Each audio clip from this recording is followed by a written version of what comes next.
Welcome to all my dear students in YouTube channel of the Kargil height defence academy. और Sunday को जो आपका paper हुआ है मैथ्स का, उसके सोल्यूशन के साथ मैं आया हूँ। आपका सोल्यूशन प्रोवाइड करेंगे, एक एक करके सीरीज के थ्रू सोल्यूशन प्रोवाइड किया जाएगा। और सोल्यूशन में हम लोग कुछ सीखने की कोशिश भी करेंगे, सिर्फ सोल्यूशन नहीं करेंगे, उसके साथ कुछ कॉन्सेप्ट को भी स्टडी करेंगे ताकि नेक्स्ट एग्जाम में भी आपको इसका फ़ायदा मिले। चलिए हम लोग स्टार्ट करते हैं सोल्यूशन। और इसमें से स्क्रीन पर आपको पहला क्वेश्चन अभी नज़र आ रहा होगा। ये देखिए पहला क्वेश्चन है आपकी स्क्रीन पर। और इस क्वेश्चन में आप एक चीज़ गौर करेंगे,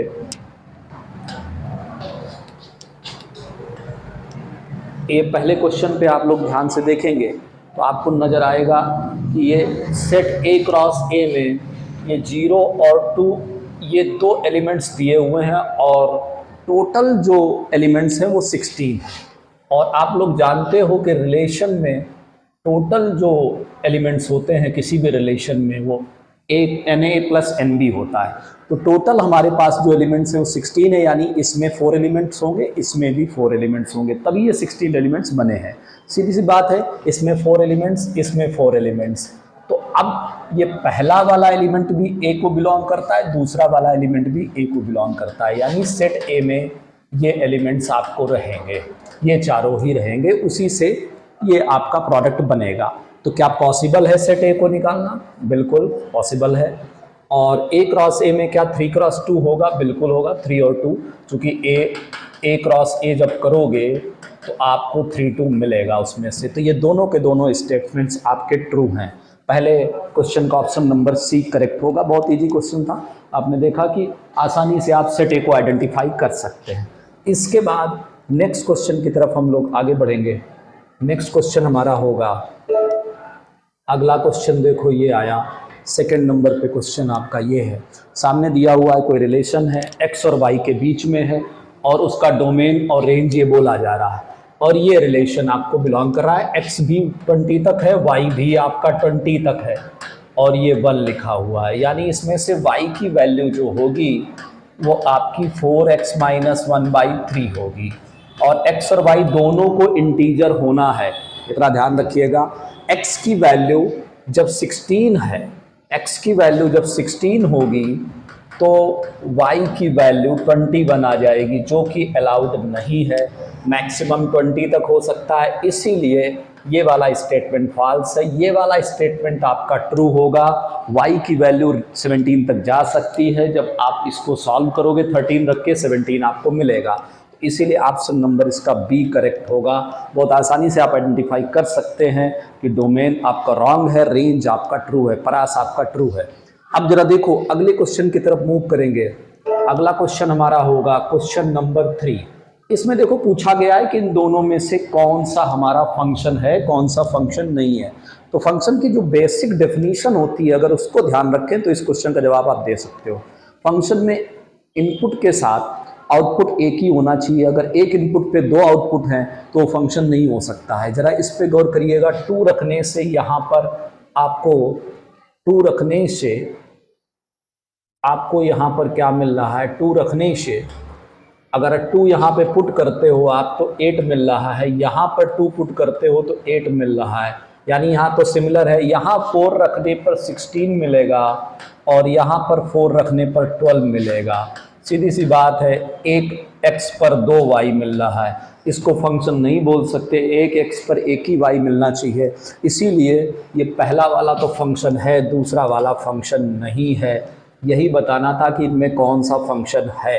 तो फंक्शन बताना बहुत इजी था। ग्राफ बनाओ या ना बनाओ, आसानी से आप इसको आइडेंटिफाई कर सकते हो।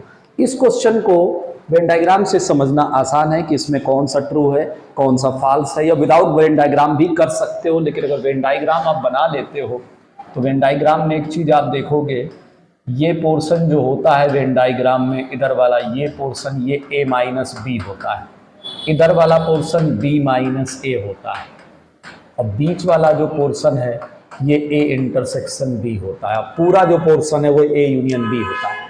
अब जरा देखो, a यूनियन b में से, पूरे में से a - b को यूनियन करोगे तो पूरा ही मिलेगा, a नहीं मिलेगा, ये रॉन्ग है। ए में से बी माइनस ए को करोगे, ए में से मतलब इस पूरे में से, ए में से आपको यूनियन करना है बी माइनस ए का, मतलब इधर वाले का, तो पूरा ही मिल जाएगा, यानी ये ट्रू है, ये आपका ट्रू है, ये भी ट्रू है। वेन डायग्राम की हेल्प से आप देख सकते हो आराम से, कुछ भी आपको अलग से कुछ करने की ज़रूरत नहीं है और आसानी से इस क्वेश्चन का जवाब आप दे सकते हो। अगले क्वेश्चन की तरफ मूव करें तो अगला क्वेश्चन नंबर 5 है, ये फंक्शन की प्रॉपर्टी पर है। अगर फंक्शन में इसमें लिखा है कि निगेटिव है तो डिवाइड आ रहा है, निगेटिव में डिवाइड खासियत होती है एक्सपोनेंशियल फंक्शन में।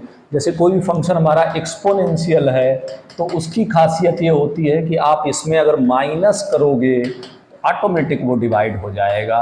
ये प्रॉपर्टी एक्सपोनेंशियल फंक्शन में दिखाई देती है, इसीलिए ये जो फंक्शन है हमारा वो 2 की पावर x होगा। क्यों होगा? चूंकि x की वैल्यू आपको x की वैल्यू 2 की पावर माइनस x होगा, चूंकि x की वैल्यू 1 रखने से 0.5 इसमें आपको मिलेगा। ये आपका एक्सपोनेंशियल फंक्शन होगा, ध्यान रखिएगा। इस तरीके से इसको करना। अब इसमें x की वैल्यू रखते जाना है आपको, 2, 3, 4, 5 इसमें रखते जाइए। 2 रखोगे तो 1/2 स्क्वायर मिल जाएगा, और ऐसे ही 3 रखोगे तो 1/3 स्क्वायर, 1/4 स्क्वायर, 1/5 स्क्वायर, ऐसे देखोगे तो 1/4, 9, 16, 25। इसको आप लोग अब इसका एलसीएम लेंगे, इसको सॉल्व करेंगे, आंसर आपको ये मिलेगा। पहला एलसीएम लेकर के इसको सॉल्व करिएगा, ये आंसर आपको मिलेगा आपको। हाँ, 2 स्क्वायर और इसमें 3 रखना है, 2 क्यूब होगा, 2 की पावर 4 होगा, 2 की पावर 5 होगा, तो ये मिलेगा आपको 4, 8, 16 और 32। तो पूरे का एलसीएम 32 नज़र आ रहा है। 32 एलसीएम लोगे तो ऑटोमेटिक 8, 4, 2, 1 यानी कि 15/32, इसीलिए ऑप्शन नंबर 1 हमारा करेक्ट है। अब आगे हम लोग बढ़ेंगे, मूव करेंगे अगले क्वेश्चन की तरफ। अगला क्वेश्चन ध्यान से देखो तो अगले क्वेश्चन में आपको नज़र आएगा कि ये क्वेश्चन इनवर्स फंक्शन का है, लेकिन थोड़ा सा हल्का सा डिफिकल्ट क्वेश्चन है, क्योंकि इसमें 1/2 नहीं होता तो आसानी से हो जाता। इस वाले फंक्शन को, ये जो फंक्शन आपका दिया हुआ है, इस वाले फंक्शन को हम लोग इस वाले पार्ट को हम लोग 2 थीटा ले लेंगे। Cos inverse root 5/3 is equal to 2 theta. तो जब आप इसको 2 थीटा लोगे तो ये बन जाएगा ऐसा, 2 कॉट हाफ 2 थीटा, इस तरह से 2 कॉट थीटा ये बन जाता है आपका 2 कॉट थीटा। 2 कॉट थीटा आपका बन जाता है। और आगे देखो जरा, 2 कॉट थीटा बनेगा, क्योंकि आपने इसको 2 थीटा ले लिया है, आपको बेसिकली इसकी वैल्यू निकालनी है। तो cos 2 थीटा देखो क्या हो जाएगा, ऑटोमेटिक यहाँ से इसको उधर लिख लो तो रूट 5/3। अब cos 2 थीटा का ये फॉर्मूला होता है 1 minus tan square theta 1 plus tan square theta, और ये है रूट 5/3। क्रॉस मल्टीप्लाई करोगे आसानी से इसमें से tan मिलेगा आपको, और हमें cot की वैल्यू निकालनी है, 2 cot थीटा की वैल्यू निकालनी है। तो आसानी से आप इसको इधर शिफ्ट कर देंगे, 3 माइनस रूट 5 और इधर मिल जाएगा 3 plus root 5 tan square theta. तो इसमें से tan थीटा की वैल्यू आपको मिल जाएगी 3 माइनस रूट 5, 3 प्लस रूट 5 का रूट। लेकिन हमें तो कॉट चाहिए, तो कॉट लेने के लिए आप उल्टा कर लो, 3 प्लस रूट 5, 3 माइनस रूट 5, और जैसे ही आप इसका कॉन्जुगेट करोगे 3 प्लस रूट 5, 3 प्लस रूट 5 से करोगे इसको, क्योंकि 3 प्लस रूट 5 था, 3 इसके कॉन्जुगेट से करोगे 3 प्लस रूट 5 तो नीचे हो जाएगा 3 प्लस रूट 5, 3 माइनस, ऊपर वाला रूट खत्म हो जाएगा, 3 प्लस रूट 5/2 बनेगा। और हमें चाहिए वैल्यू 2 कॉट थीटा की, 2 हट जाएगा, आंसर मिलेगा ऑप्शन नंबर सी। थोड़ा सा डिफिकल्ट साइड में था ये क्वेश्चन, मतलब उतना इजी क्वेश्चन नहीं था, लेकिन जो कि पेपर मॉडरेट है आपका, तो कुछ क्वेश्चन आपको इसमें डिफिकल्ट मिलेंगे। अब जरा देखो अगले क्वेश्चन की तरफ बढ़ें, तो अगला जो क्वेश्चन होगा, क्वेश्चन नंबर, इसके बाद अगले जो क्वेश्चन की तरफ आपको स्क्रीन पर नज़र आ रहा होगा, क्वेश्चन नंबर 7। ये थोड़ा सा इजी क्वेश्चन था, क्योंकि पेपर तो मिक्स्ड है, तो ये इजी क्वेश्चन है। चूँकि आपको पता है sec inverse P is equal to हो जाएगा, इधर शिफ्ट कर दें, कॉसिक इनवर्स क्यू। अब आपको रिजल्ट पता होता है, सेक और कॉसिक मिला के आपने फॉर्मूला पढ़ा हुआ है, π/2 होता है और इसकी जगह पर सीधा सेक इनवर्स p आ जाएगा। Sec inverse p is equal to π/2, तो 2 sec inverse p is equal to π/2। Sec inverse p is equal to π/4, तो p is equal to sec π/4, यानी p की वैल्यू √2, p √2 है तो q भी आपका √2 मिल जाएगा। p की वैल्यू √2 आपको मिलेगी। अब p की वैल्यू √2 मिल गई तो इसमें आप रख देंगे अब √2 का पावर -2 और यहाँ भी √2 की पावर -2, ऑटोमेटिक आपका मिल जाएगा ये 1/2 आंसर हमारा 1 हो जाएगा। ऑप्शन नंबर ए करेक्ट होगा। ये इजी साइड पे था और आसानी से आप इसको सीधा सीधा फार्मूला बेस्ड क्वेश्चन है, इसमें तो आसानी से आप कर सकते हो। अगले क्वेश्चन की तरफ मूव करें तो नेक्स्ट क्वेश्चन देखो हमारा क्वेश्चन नंबर 8 है। क्वेश्चन नंबर 8 पे ध्यान दोगे अगर आप तो ये बिल्कुल इजी क्वेश्चन था, क्योंकि ट्राइंगल पे आपने पढ़ा होगा इन्वर्स ट्रिग्नोमेट्रिक फंक्शन में ट्राइंगल की हेल्प से क्वेश्चन को बहुत आसानी से आप सॉल्व कर सकते हो। जरा इसको ध्यान से देखो और देखो इसमें ट्राइंगल की हेल्प से आप क्या कर सकते हो। जरा ये कॉस नज़र आ रहा होगा आपको, ये कॉस और यहाँ साइन, तो इसको चेंज करना है आपको साइन में। तो ऐसे ट्राइंगल बना लो फटाफट। ट्राइंगल कॉस के हिसाब से बनेगा बेस अपॉन हाइपोटेन्यूज और ये आपका 2√2 आ जाएगा पाइथागोरस थ्योरम से, और इसको तुरंत आपको साइन में चेंज कर लेना है, साइन इनवर्स इस अंदर वाले को। तो ये दिस अपॉन दिस हो जाएगा 2√2 अपॉन √17 और साइन साइन हटेगा, स्क्वायर लगा हुआ है 2√2 बाई √17 का होल स्क्वायर 1 + 8/17 25/17। ये आपका आंसर होगा ऑप्शन नंबर फर्स्ट। तो ये ट्राइंगल की हेल्प से बड़ी आसानी से आप इसको सॉल्व कर सकते हैं, कोई एक्स्ट्रा फार्मूला लगाने की कोई ज़रूरत नहीं। अब जरा देखो नेक्स्ट क्वेश्चन की तरफ बढ़ें। नेक्स्ट क्वेश्चन हमारा है क्वेश्चन नंबर 9। क्वेश्चन नंबर 9 में देखो इसमें ट्रिग्नोमेट्री पर बेस्ड क्वेश्चन है। ट्रिग्नोमेट्री स्ट्रांग होगी तो आपके लिए इजी है, अगर ट्रिग्नोमेट्री वीक है तो आपको टफ भी लग सकता है। ज़रा ध्यान से देखो इस क्वेश्चन को।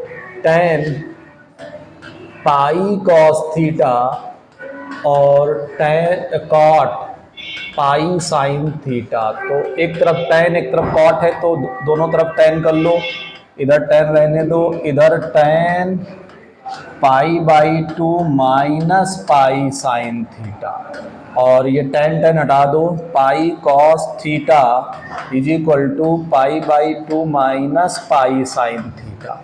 इधर ले आओ, pi cos theta plus sine theta is equal to π/2।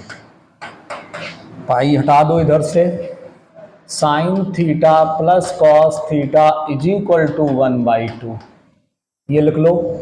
अब यहाँ तक देखो बड़ी आसानी से आप पहुँच गए, लेकिन अभी इसके बाद जो मूवमेंट होगा वो ट्रिग्नोमेट्री पर बेस्ड है। इसके बाद का स्टेप √2 से आपको इसको डिवाइड कर देना है। √2 से डिवीजन के बाद शायद ट्रिग्नोमेट्री का कोई फार्मूला बनता हुआ नजर आएगा। इसको लिख लेंगे sin 45, इसको cos 45, तो एक फार्मूला बनेगा sin थीटा प्लस π/4 1/2√2। लेकिन हमें तो स्क्वायर की ज़रूरत है तो स्क्वायर भी कर लीजिएगा ताकि आपको यहाँ पर 1/8 मिलेगा, और हमें ज़रूरत थी इतने की। तो आप देखो इसकी वैल्यू आई है 1/8, तो फाइनल आंसर आपका 1 हो जाएगा। ये क्वेश्चन आप, लेकिन ये स्ट्रॉन्ग टेक्नोमेट्री का क्वेश्चन था, जिसकी टेक्नोमेट्री स्ट्रॉन्ग है वही इस क्वेश्चन को हैंडल कर पाएगा। बाकी question out of the box नहीं है, आसान करेंगे। ये क्वेश्चन दो क्वेश्चन का मिक्स है।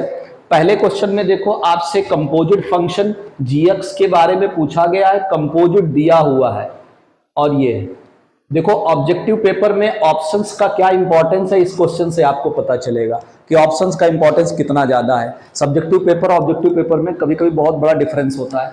इस क्वेश्चन से पता चलेगा कि इसको आप ऑप्शन की हेल्प से जल्दी सॉल्व कर सकते हैं, विदिन 30 सेकंड या 15 सेकंड के अंदर भी कर सकते हो। लेकिन अगर आप सोचोगे इसका पूरा कैलकुलेट करके आप सॉल्व करोगे तो 5 मिनट भी लग सकता है। तो जरा देखो इसका गॉफ क्या दिया हुआ है।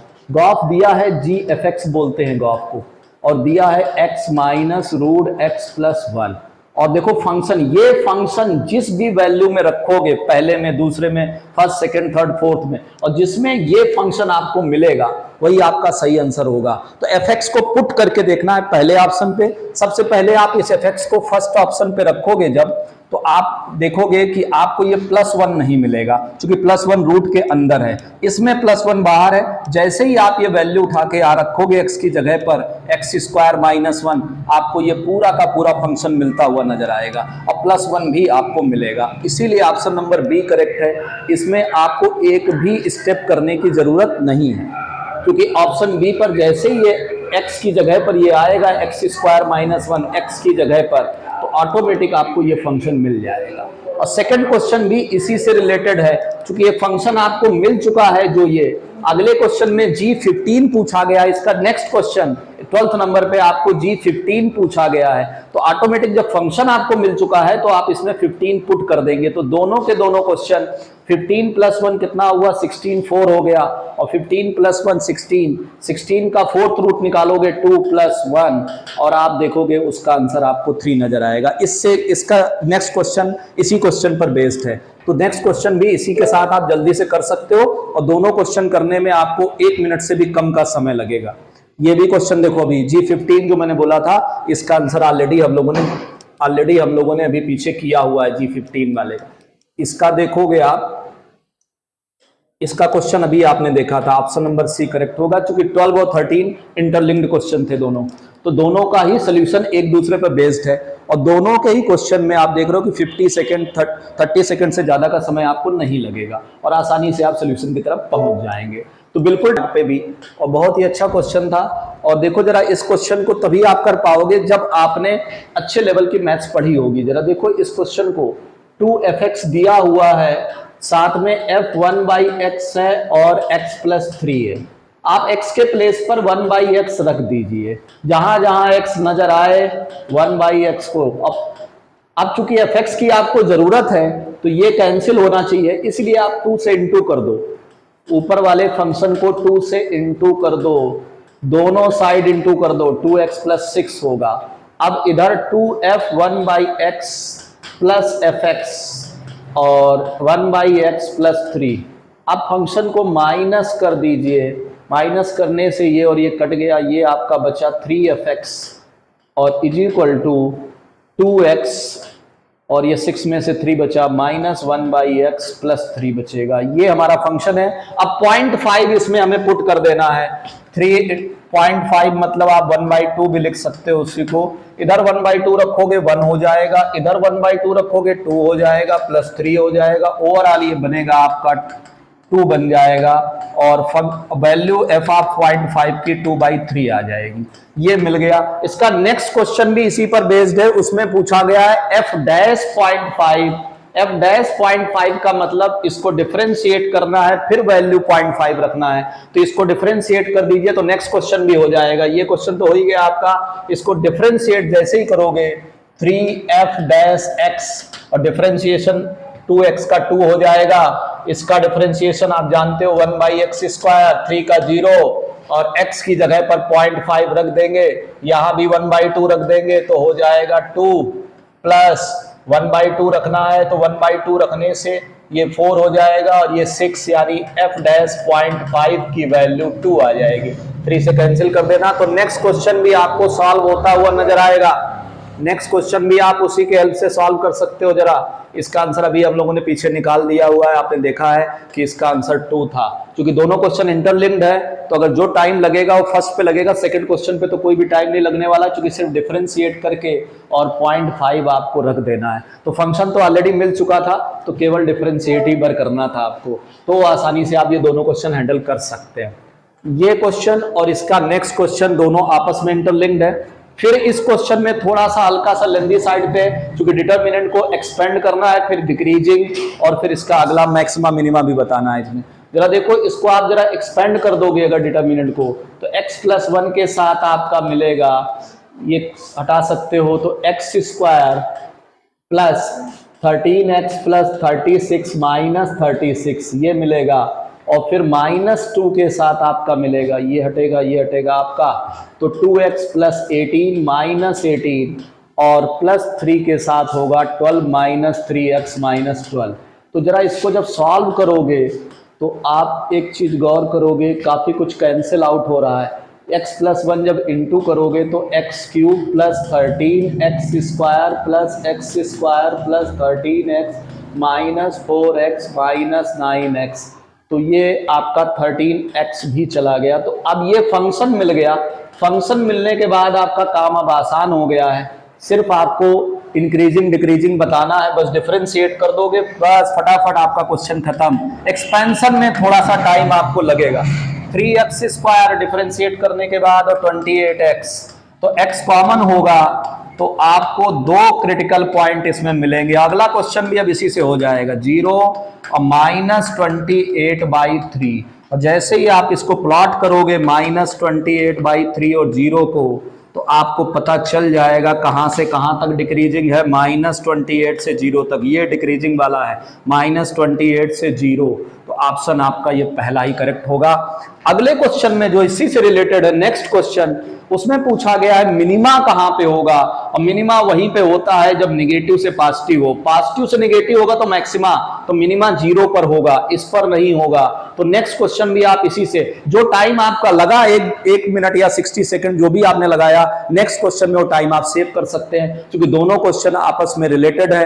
तो इसीलिए एनडीए में इस पैराग्राफ क्वेश्चन पे खास ध्यान देना होता है कि मान लीजिए 3 क्वेश्चन का कलेक्शन है या 2 क्वेश्चन का कलेक्शन है, पहले क्वेश्चन पे थोड़ा टाइम लग भी रहा है तो अगले 2-3 क्वेश्चन बहुत आसानी से आप निकाल ले जाओगे। इसीलिए इस क्वेश्चन को लेंदी समझने की गलती ना करें। अगला हल्का सा अगर पहले में टाइम लगेगा तो दूसरे को हम लोग जल्दी से हैंडल कर लेंगे। ये देखो अभी हमने बोला था कि मिनिमा पूछा गया और मिनिमा 0 पर होगा, क्योंकि ऑलरेडी हम लोग बता चुके हैं मिनिमा कहां पे होता है, जब निगेटिव से पॉजिटिव चेंज करें। तो इसमें तो बिल्कुल टाइम नहीं लगने वाला है। तो इसीलिए पैराग्राफ क्वेश्चन को आपको हमेशा ध्यान रखना है। इसमें पूछा गया है कि y की मैक्सिमम वैल्यू क्या हो सकती है और xy की मैक्सिमम वैल्यू क्या हो सकती है। ये जो सामने दिया हुआ है, ये आपको एलिप्स दिया हुआ है, दीर्घवृत्त दिया हुआ है। 9 से डिवाइड करोगे तो ऐसा कुछ बनेगा, लेकिन इसको सुधार करके आप ऐसा भी लिख सकते हो 9/4। और किसके नीचे नंबर बड़ा लिखा हुआ है, y के नीचे बड़ा नंबर है, छोटा है, तो एलिप्स y एक्सेस वाला बनेगा, ऐसा वाला एलिप्स बनेगा। और जब ऐसा एलिप्स बनेगा तो यहां पर मैक्सिमा होगा y का और यहां पर x का, लेकिन y का मैक्सिमा पूछा गया है। तो y का मैक्सिमा अगर पूछा गया है तो आपको x की वैल्यू को 0 करना पड़ेगा, क्योंकि यहां पर x 0 होगा। x को 0 करने से y की मैक्सिमम वैल्यू आपको 3 मिल जाएगी। तो पहले क्वेश्चन में तो कुछ भी नहीं करना, सीधा सीधा मैक्सिमा नजर आ रहा है कि y का मैक्सिमा 3 है। लेकिन अगले क्वेश्चन में जरूर आपको थोड़ी कैलकुलेशन की जरूरत है, क्योंकि एक्स वाई की मैक्सिमम वैल्यू पूछी गई है। तो यहां से y की वैल्यू आपको इसमें रखनी पड़ेगी। y की वैल्यू रखने के बाद डिफरेंशिएशन भी करना पड़ेगा, तब जाकर के इस फंक्शन का मैक्सिमम मिनिमम आपको मिलेगा।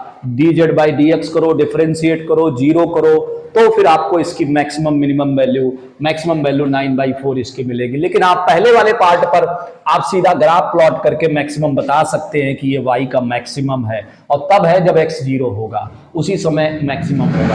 इन दोनों ही क्वेश्चन पे बहुत ज्यादा टाइम नहीं लगेगा। मैक्सिमा मिनिमा के क्वेश्चन वो भी चूंकि फंक्शन गिवन है तो आपका काम काफी आसान है। अब जरा देखो इसके बाद नेक्स्ट क्वेश्चन जो आपके सामने आने वाले हैं वो भी बड़े इजी टाइप का क्वेश्चन है, क्योंकि उसमें आपको सिर्फ रेंज और पीरियड बताना है। किसी भी फंक्शन का रेंज और पीरियड बताने में, चूंकि ये फंक्शन टेक्नोमेट्रिक है और आप जानते हो कि इस फंक्शन में एक चीज पे अगर गौर करें कि sin स्क्वायर एक्स एक ऐसा फंक्शन होता है, sin x की वैल्यू तो ये होती है -1 से 1, लेकिन चूंकि sin स्क्वायर x लिखा हुआ है तो 0 से 1 होगा। ये हमारे काम का है, ये हमारे काम का नहीं है। तो sin स्क्वायर एक्स कहां से कहां तक चेंज हो रहा है, 0 से 1। लेकिन इसमें पाई भी है तो पाई इस पूरे में ऐड कर देंगे, पूरे में पाई ऐड कर दीजिए तो आपको ये मिल जाएगा। ये पूरा का पूरा फंक्शन कहां से कहां तक जा रहा है, आपका fx की वैल्यू जा रही है पाई से लगा करके 1 + पाई तक, यहां तक जा रही है। रेंज पता चल गई, ऑप्शन नंबर बी हमारा करेक्ट हो गया। और कोई भी sin स्क्वायर एक्स हो, अब sin x का पीरियड तो सबको वेल नोन है 2 पाई होता है, लेकिन एक स्क्वायर लगने के बाद पीरियड पाई हो जाता है। पावर इवन होगी, 2 होगी, 4 होगी तो पाई होता है। पावर अगर ऑड है जैसे 3 है तो पीरियड 2 पाई रहता है। पूछा किसका गया है, इसका, इसमें पावर इवन है तो पीरियड पाई ही होगा। 2 पाई तब होता है जब पावर ऑड हो आपका। तो इसको आपको ध्यान रखना है और इस क्वेश्चन में बिल्कुल भी टाइम नहीं लगेगा, सीधा साइन स्क्वायर एक्स के बारे में पता हो और इसका पीरियड भी पता हो। पावर इवन में पीरियड कितना होता है, इवन में ऑलवेज पाई होता है, ऑड में ऑलवेज 2 पाई होता है। इसको ध्यान रखेंगे तो इसका आप सोल्यूशन आसानी से कर पाएंगे। तो पेपर मिक्स था, कुछ क्वेश्चन जरूर डिफिकल्ट है लेकिन मोस्ट ऑफ द क्वेश्चंस आपके 70% क्वेश्चन इजी साइड पे है। इसको ध्यान रखिएगा, पेपर आसानी से हैंडल कर सकते हो अगर आपने पूरा सिलेबस ढंग से पढ़ा हुआ है और पेपर आपको पता है। ठीक है, नेक्स्ट सीरीज में हम लोग फिर से कुछ और क्वेश्चंस का सॉल्यूशन लेके आएंगे और सॉल्यूशन के साथ साथ सिर्फ सॉल्यूशन ही नहीं, उसके थ्रू कुछ कॉन्सेप्ट भी सीखने की कोशिश करेंगे। जय हिंद।